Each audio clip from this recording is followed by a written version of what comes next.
Toyota plug-in hybrids emit 4 times the pollution than they claim they actually do.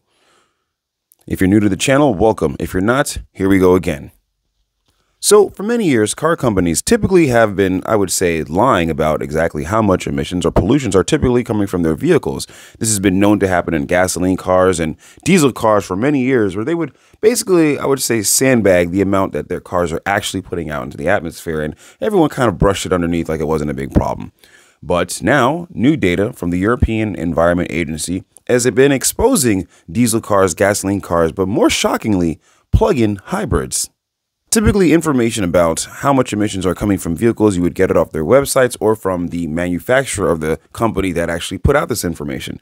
But now, the European Environment Agency, they did real-world data where they took over 500,000 different cars, plug-in hybrids, and they did the test themselves and got some shocking results. So basically, for gasoline cars, they've been emitting 20% more emissions than they claim they have, and for diesel, they've been emitting 15% more than they've been claiming. But now the real-world data that we have has been pretty shocking about plug-in hybrids. They claimed that every 0.6 miles, they were emitting 40 grams of CO2 into the atmosphere, but the actual number was 140 grams into the atmosphere. Now, that's a big leap. That's actually double the amount, more than double. So they basically have been lying very well, but now they have the real-world data and they've been exposed. So this misleading information is why their diehard customers would come and buy these cars, because they feel they're doing good for the environment. And that's the part that is wrong, because they are actually not doing good for the environment. So what Toyota has printed on their manufacturing results for how much CO2 is being pumped into the air, they put 22 grams of CO2, but really 93.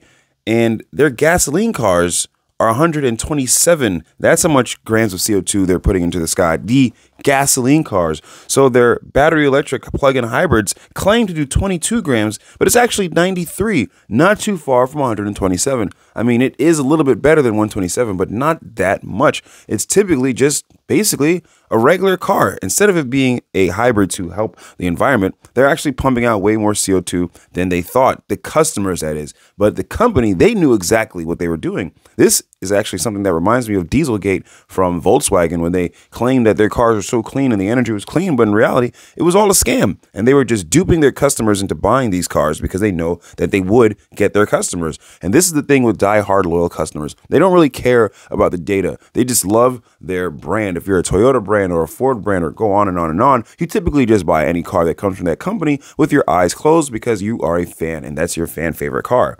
But they've been lying and they've been trying to trick us all into buying their cars because they know that we're not going to do the research. But now people are doing research and the results are shocking and a little disappointing to know that these cars, specifically hybrids, were made for the environment to be a healthier choice, but they're actually nowhere close. The real cars that are doing the best for the environment, I would say, are electric cars, because they literally are not releasing any emissions.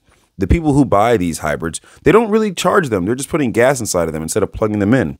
Well, that's a short rant for the day. I'll put a link in the description below where you can read this article yourself to get more information. And this is exactly the way that we should be doing it, finding out for ourselves. Anyhow, thanks for tuning in again. My name is Nashawn Blair. I make videos daily about what's going on in the automotive industry, big tech, and all sorts of things. I'll catch you guys next time.